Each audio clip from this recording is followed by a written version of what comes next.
Greetings and welcome back to Room 303, Senior B English, our introduction to Unit 6. I'm with you in your MyPerspectives volume on page 686 and following. We're now into the historical period that will run from 1901 to the present day, and quite frankly, we'll even go previous to 1901 in some of the titles that we'll be working with. As we talk about this time beginning with the Victorian period on up through the modern and then finally the postmodern, and even today sometimes referred to as postmodern. We'll define those in lectures to come. But I would want to pay attention at page 686 and following to the timeline at the bottom. Of course, these are events that will by and large be more familiar for you than some of the events of earlier units. We begin with voices of the period. We will have comments from 4 different people, including the great Harvard philosopher Santayana, who said only the dead have seen the end of war, and Winston Churchill's famous quote, "We shall defend our island, whatever the cost may be. We shall fight on the beaches, we shall fight on the landing grounds, we shall fight in the fields and in the streets, we shall fight in the hills, we shall never surrender." And of course we'll have much to say about Churchill, that amazing hero and warrior of an earlier time. Let's first of all turn to our reading on 686 of the history of the period and the Victorian era. When Queen Victoria died in 1901, so let's circle that date, she had reigned for more than 6 decades, longer than any British monarch until Queen Elizabeth II surpassed that mark in 2015.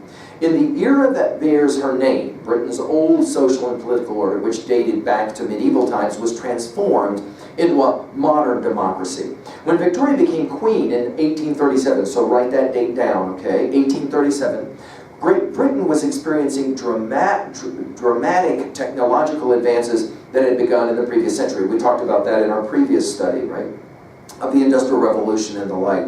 Rapid industrialization, the growth of cities, the political reforms were transforming Britain. At the same time, Britain became a worldwide empire. The period also witnessed the spread of poverty and great income inequality, as well as advances in philosophy and science that threatened long-held beliefs.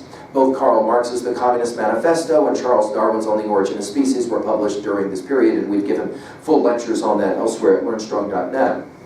Victorians could not escape the fact that on all fronts they were living, quote, in an age of transition, end quote. An empire won. Next heading. When Victoria celebrated her Diamond Jubilee in 1897, the British Empire stretched around the globe, making it the largest empire in history. Britain's flag flew over about a quarter of the Earth's land, and the Royal Navy controlled all the oceans of the world. The right of one nation to control others, however, was not universally agreed upon either in Britain or in the many places assumed into its empire. By 1922, it's an important date for us literarily, of course. We'll talk about T.S. Eliot's Wasteland and James Joyce's Ulysses, both being published in 1922. About 1/5 of the world's population was under British control. There was a saying that the sun never went down on the British Empire. By the way, just to integrate knowledge and ideas, notice all your Nobel Prize winners writing in English, from Kipling in 1907 to Alice Munro in 2013. It's a great list there. All of those writers are ones that you should be familiar with if you're going to be educated. We'll talk about a number of them in our conversations together. The war to end all wars, the next heading. On August the 3rd, 1914, of course this is a pivotal moment in the history of the world, yes?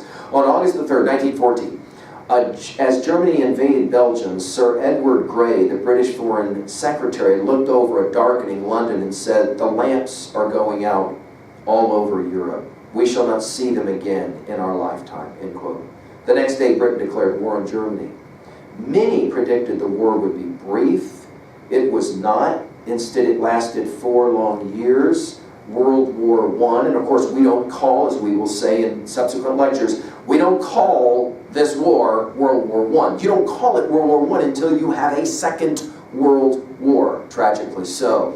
This was, of course, referenced as the Great War for all those years, until the Second World War, and then it was called the First World War. World War I cost Britain dearly. More than 700,000 British soldiers lost their lives. The war and its aftermath influenced much of what followed in the 20th century. In 1916, Irish nationalists, you want to circle this information, taking advantage of Britain's involvement in World War I, staged a rebellion against British rule. The rebellion failed, but its outcome deepened the ill feelings between Britain and Ireland. In 1970, German authorities allowed Wilhelm Lenin to return to Russia after a 10-year exile. There he led the Bolshevik Revolution, which transformed Russia from a Tsarist empire to a communist state, an event that would have far-reaching effects throughout the 20th century and beyond. The Treaty of Versailles, which followed World War I, had disarmed Germany, stripped it of valuable territory, and imposed harsh reparations on the German state. Zealous enforcement on the part of Great Britain and France led to Germany's economic collapse. Financial hardship, near anarchy, and a sense of humiliation paved the way for the rise of Adolf Hitler.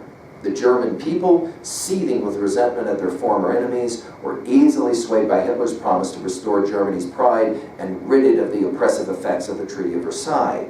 Once the mightiest nation in the world, the enormous death toll during World War I, as well as the crippling effects of the Great Depression, forced England into a more passive role in the 1930s. During this period, Germany rearmed and amassed territory in Europe. Japan, perceiving Western powers as weak, invaded and occupied much of China. World War I, sometimes called the war to end all wars, was the prelude to yet another global conflict, tragically so. The Second World War, the next heading. The aggression of Germany and Japan led inevitably to World War II. When Hitler's armies overran Europe, the English initially stood defiantly but alone, shielded only by the English Channel and the Royal Air Force, of course, the Battle of Britain, as it's often referred to. By the end of 1941, both Russia and the United States had entered the war. Finally, in 1945, after nearly 6 years of struggle, England emerged from the war victorious, battered, and impoverished, and soon to be without its empire as England's former colonies one by one became independent countries. Next heading, a time of recovery. During the period of World War II known as the Blitz, in which the Germans bombed English cities over a period of 267 days, large sections of London were destroyed. From the ashes, a new London emerged. However, changes in other parts of the country were more problematic. The mill and mining country of the North was no longer the economic heart of the country as it once had been. Banking and technology, both concentrated in the South, took command. Over the following decades, the economic divide between the resting North and the booming South only continued to grow. Pop culture. After 1945, England's formerly conservative, somewhat rigid Victorian culture developed into a worldwide center of popular culture. From the Beatles to Cranberry Street, British culture swept the globe in the swinging 60s and beyond. Final heading, the new face of Britain.